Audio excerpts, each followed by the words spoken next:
Welcome to Localization Today, where we explore how language, technology, and community converge to unlock ideas for everyone, everywhere.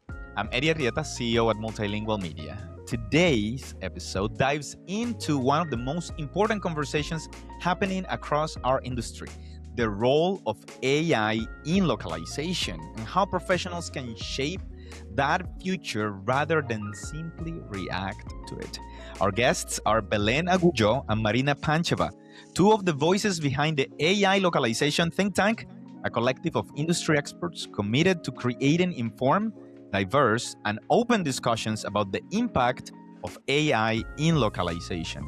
The think tank is also organizing the first ever AI ThoughtCon, a 3-day free online conference taking place from March 30th through April 1st, bringing together experts, educators, and practitioners to debate the state of AI in our industry and explore the difficult questions professionals must face as technology evolves. Belen, Marina, welcome as always.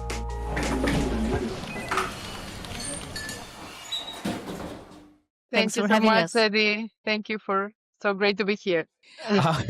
Belen, Marina, thank you again for being here. And many in the audience already know you. And we thought it might be fun if you could let us know something they might not know about you, just to warm up, and then we'll get into it. Sure, I can start with a fun fact. So something that people might not know about me is that I'm currently doing a training to become a yoga teacher, hatha yoga teacher, that will last for 1 year. So I'm currently very immersed in that because I believe yoga and meditation really helps think better, be more innovative, be more creative. So that is something that I want to work on. And the other thing that people might not know is that I'm preparing for a half marathon by early next year, and hopefully the New York half marathon. But let's see if that will be possible. Oh, wow. Thank you for sharing, Belen. That's really great, inspiring. Marina, how are you doing? Hi, I'm doing great. And so to continue Belen's kind of note with the sports, I don't run. I don't like running. It's not fast enough for me. But instead, I bike roughly 20 kilometers every day, everywhere. And I don't own a car. And lots of people know I bike, so that's nothing new for the people who actually know me in person. But what many people don't know is that whenever I bike, I sing full voice. I sing. It actually serves as a early warning system. You know, people hear me from afar and then they stop and then they make way. And yeah, I hope that we don't lose Belen to yoga and she'll stay in the localization industry for many, many more years. But if you were to lose me to something, it's going to be painting. So if I am to change career, I would probably become a painting teacher, because painting is something that I do in my free time, nearly professionally. So that's what people may not know about me. That is great. Great. Thank you, Marina. Thank you, Belen. And today we're here to talk about, of course, the AI ThoughtCon. But before that, all the infrastructure and the people behind what makes this happen. So why don't we get started with the story, the origin story? How did the AI localization think tank come into existence? How did it happen? Yes, I can start with that. So basically, at the very, very beginning, it was me with a napkin. I was just like jotting down ideas of things that I thought or I was feeling. And I'm talking back in 2024. So many, many things happened in a couple of years. Um, it was me thinking, well, people seem very confused with AI in our industry. There is a lot of hype, there is a lot of fear, uncertainty, burnout, lots of negative feelings around AI and how it was impacting our industry. And I didn't find a place where people could come for support. I don't know if emotional support, psychological support, but also to learn from each other and to kind of move beyond all the hype that we were hearing, and like, our industry is going to disappear, our profession is going to disappear. So it was very stressful in 2024. So that was my original feeling and an idea. And then I didn't find myself with enough energy or I don't know power to execute this idea to something that was tangible. But then is when I met Marina at TEF conference, Translated Europe Forum in 2024. So we met in person and we started talking. We connected very well. We also met with other great people in that conference who are part of the think tank Coral, Andrea, Balas, and many more. And so this like community started to originate in the most organic way. We had no like intentions to do anything, but we just clicked together. We were having fun talking about these challenges that AI was bringing to our industry and how we were feeling emotionally. And so that's where it all started. And then yes, thanks to meeting Marina, and knowing that she also wanted to support the community. She's such a generous person. She was always sharing knowledge. She's been sharing knowledge for a long time, but she wanted to do more. And so we started to talk and say, well, we need like some group to share like resources. I remember, Marina, when we just need like a LinkedIn group to share resources and news with a group of people who is interested in these topics, and that's how it started. And then from there, Marina, maybe you want to tell the second part of the story. Yeah. So in the beginning, we just gathered people who we thought would be good contributors. And the goal was to gather people who are active.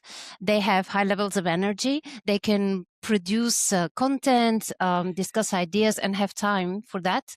But also, what was very important is that we select the members of the think tank in a way that they represent the entire localization industry. That is, we don't focus just on suppliers, we don't focus just on translators and freelance translators, but we try to have full coverage. And thanks to the network of the initial people who joined the group, we actually grew to 20 plus members that I would say represent the industry in a pretty, let's say, accurate way.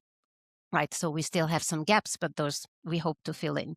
And then we were running actually undercover for the first couple of months. So we were meeting monthly. We had very vivid discussions in the LinkedIn group.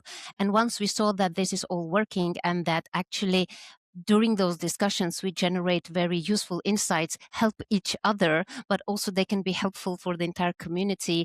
We rolled up our sleeves and said, okay, let's make that official. And by doing that, we actually commit to existing. So there was no going back, you know.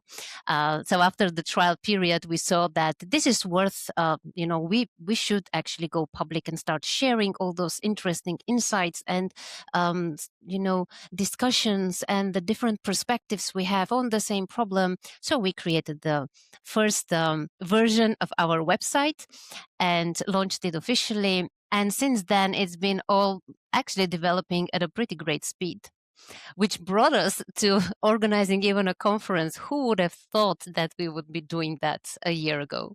And congratulations, the speed of growth is significant, and the knowledge that you're sharing can be seen out there. If I may look into what you've already built from a different angle, and like from also the ideas that you had coming into the think tank, what gap did you both see that made you feel that something like this was needed? And if I may, what is the core mission of the think tank today? After some time has passed, it's slowly growing. Let me take that first. So the core mission of the think tank is actually knowledge sharing, information sharing, and making connections between the viewpoint for, say, somebody, a freelance translator looking at a particular problem, phenomenon, tool, whatever it is, connecting that with the viewpoint of somebody who comes from a totally different end of the localization spectrum, say a buyer or a supplier. So the most valuable thing is that we represent the different pockets of the industry, and we can look at the same problem from those different angles, hoping that we are achieving a really objective view on every problem, and we share it on our website. In fact, learning from each other has been so valuable that I would really want us to share these learnings with the wider community so that it's more, let's say, eye-opening. Being eye-opening and sharing all this knowledge, I also hope that we can help the community get oriented in these times of hype, but also negativity. I think that very often the attitudes are a little bit extreme. Nothing is really black and white, and we are trying to find all the nuances that currently exist in our industry and be kind of wise about them and see how can we really help the community, freelance translators, but also suppliers and even clients get oriented to the extent that we can get oriented. Like, we don't have the answers to all the questions, but by being such a group that can discuss internally and juxtapose ideas, and sometimes we even have disagreements, and I love it. Right, there are really sometimes discussions in the think tank which are like, no, that's not the way to look at things, and then we have a very productive discussion, and suddenly you see the same problems from a completely different angle, and you understand better. Yes, and I think that's one of the main gaps that we were trying to fill, is to have all these voices in one place to think about it. Because what Marina and I noticed when we were talking before, the jobs that we have right now, both of us were managing communities of translators, and we were feeling really so close to this community and how they were the ones suffering the most on the AI, like the consequences of AI, but also they are the ones who are completely outside of the industry conversations in the conferences, in the main associations and things like that. So we really wanted to bring, and also I don't want, because I'm not, even if translation is my background, I'm not an active freelance translator. So I don't want to tell people what they have to do. I have no, no right to tell translators you have to do this or you have to do that. I wanted to have the think tank to onboard translators who will tell me what they are feeling, what they are doing, and so that we can create something that is valuable for those stakeholders as well. And not just say, yes, you have to adapt to AI. Life is wonderful. Well, you have to pay the bills, and sometimes it's not that easy to adapt, right? So I think that's something that we wanted to achieve. And also the other gap that we were trying to fill is to have something that was without a hidden agenda and without the pressures from the market as much as we can. So we have our own biases, of course, as people, because we are humans, but we didn't want to push an agenda, like, because I'm an LSP, I want to make the case that, humans first is the best, or because I'm a technology provider, I want to make the case that AI is the best, or because I'm a, so because we are different people coming from different backgrounds, we have this balanced approach, and we are not like sharing one vision. We have multiple visions, multiple realities, and that is, I think, a gap that we were not seeing fulfilled in the industry. And finally, also, that something that was for me important is do something that is free and that everyone can access, not only people who can pay or can afford courses or access to information through other platforms. So I think those were some of the gaps that we were trying to address. Wonderful. And if I am to just add to what Yes. Belen said, because to me that is very important, our credibility comes from our independence, and our independence comes from the fact that every think tank member is there as a person, not as a representative of the company where they might be working or some organization they might be chairing and so on. So it is an entirely volunteer-based, non-profit, self-funded organization. So there is really no hidden agenda. People, the members, are members as individuals for who they are as experts, not for which part of the industry they actually represent the interests of. Thank you, Marina. And of course, tagging into what you were mentioning, the growth of that vision and that mission has transformed into things that you were not expecting. You were not expecting to have an event to this at this time, but you are organizing one. You are organizing the first AI ThoughtCon conference this year. So You didn't think it was going to happen. Marina, let's start with you. Why is it happening then? Yes, I mean, it actually started, it's a very spontaneous initiative. So towards the end of 2025, we gathered for one of our last monthly meetings for the year. And we had made this promise on our website when we launched it that we're going to prepare a end of the year state of the industry report. So as we were discussing what to put into this end of the year state of the industry report, at some point somebody said, but let's, shall we have it actually in written form? Do people prefer written form? Or maybe, a webinar would be better. People can listen to it. And then we started discussing the webinar. And then we realized that just one might not be enough. So gradually, this evolved into the idea of a whole conference. So somebody said, let's just do a whole conference. We have content enough, for a whole conference. So there we are. We ended up organizing a conference. As anyone organizing a conference at the moment when we decided to do so, we had no idea how much work it is. Yeah, but still we are there. We managed because everybody chips in with their contribution. So it's actually not a burden on a single person. So there it is, a fully free conference, open to everyone who just clicks on the registration link, where we've tried to invite really wide representations of experts, also people that we don't often see on the stage of localization conferences. So maybe Belen can say more about, how the conference is structured and what people can expect. Yes, totally. So, I mean, we're here to serve the community, right? That we are not here for the money or the fame. So basically, we're here to serve the community. And so, before putting together the conference, we launched a survey to ask our community members, listeners, audience, what they wanted to see in a conference. So basically, yes, I don't know, more than 100 people replied. And what people said is we don't want to have like a full day of conference because that's a lot of commitment. We also don't want to have 1 hour because that's too superficial. So people prefer to have like chunks or 2 or 3 hours per day in consecutive days. So that's why we decided to do it in 3 days, 2.5 hours, I think, per day it is. And then the other thing that we ask is what type of content do you want to see? Do you want panels? Do you want experts sessions? What type of do you want ask me anything questions? There were a few formats, and people, the vast majority wanted to have expert hands-on sessions, which is no surprise because it's the most probably practical, actionable type of sessions. And the second one was the panel. So we also took that into account to create the conference structure. And so there are 3 days. The first day is the future.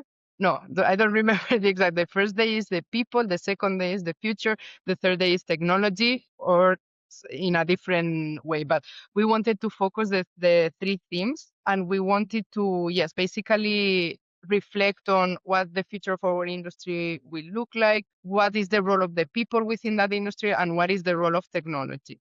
And we brought people, as Marina was saying, from different backgrounds that we are not so used to see in this type of industry conference, such as a philosopher, that is, and a Greek philosopher, which is the best type of philosophers, as we all know. So we are really happy to have Maria as a keynote of the first day to bring a different perspective and kind of pause and reflect what's going on, what's happening to us, what happened in the past when something different happened to people, and so on and so forth. So that's going to be really interesting. We're going to talk about governance with governance experts and trust and safety experts. We're going to talk about the value of localization. We are going to talk about bias in technology. We are going to talk about education as well from an academic perspective, what happens with translation teaching at this point when, students can use ChatGPT to translate everything. We are going to talk about as well technology. We are having Ben Hilak, who is a founder of startups in Silicon Valley.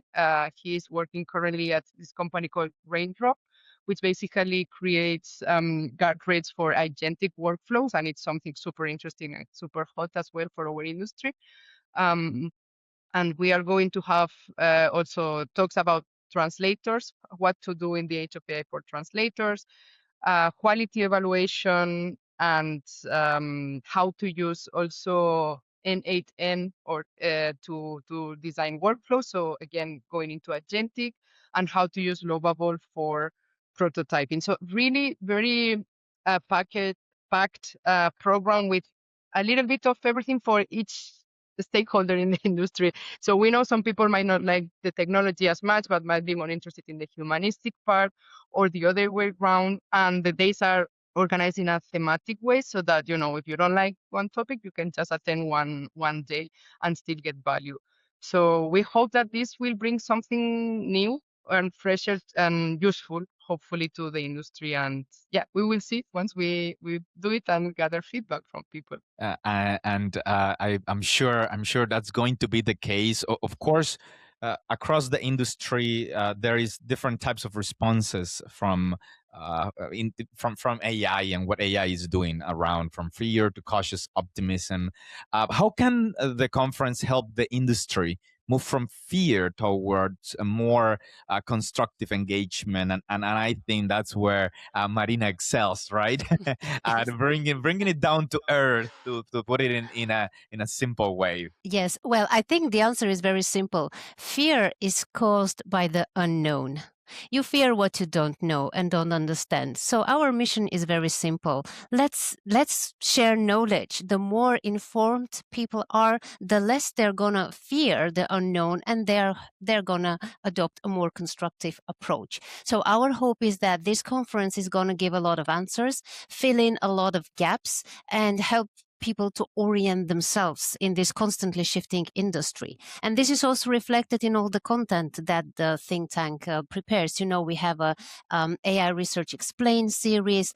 Bellén has podcasts with various really interesting people in the industry who talk about their work and share knowledge about that. So fear is to be fought, in my opinion, through knowledge dissemination. Yes, totally. And also, the more you know, the better you will understand what your position will be in the future. Be it as an LSP, as a technology provider, freelancer, academic. The more you understand what the technology can actually do well versus what it cannot do well, or where the stakes are in what we do as a profession, the better you will prepare for the future.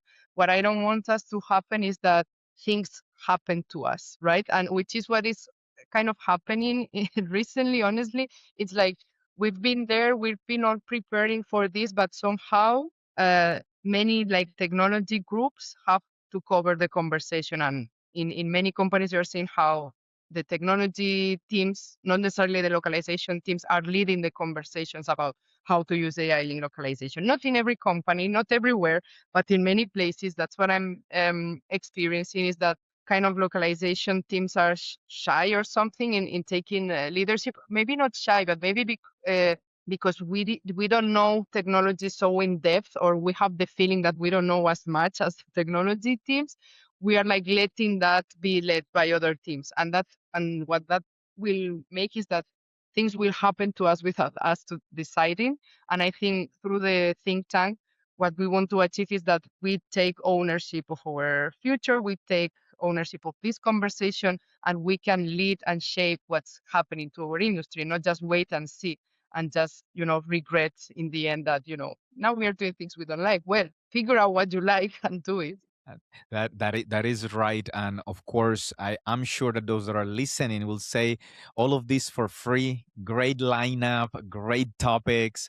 We can already tell from this conversation the level of conversation that's going to happen throughout those days. How do we participate? Where do I register? Where do I put my email? And of course, you were mentioning that this is going to be you're going to get a link. Is it going to be live stream once I register? Could you let us know a little bit about what we can expect from the experience? So the way one can attend and participate in the conference is simply by going to the AILocThinkTank.com website, and there already on the front page there is the announcement about the conference and a nice button called register here now. So it's enough to press that button and just follow and register.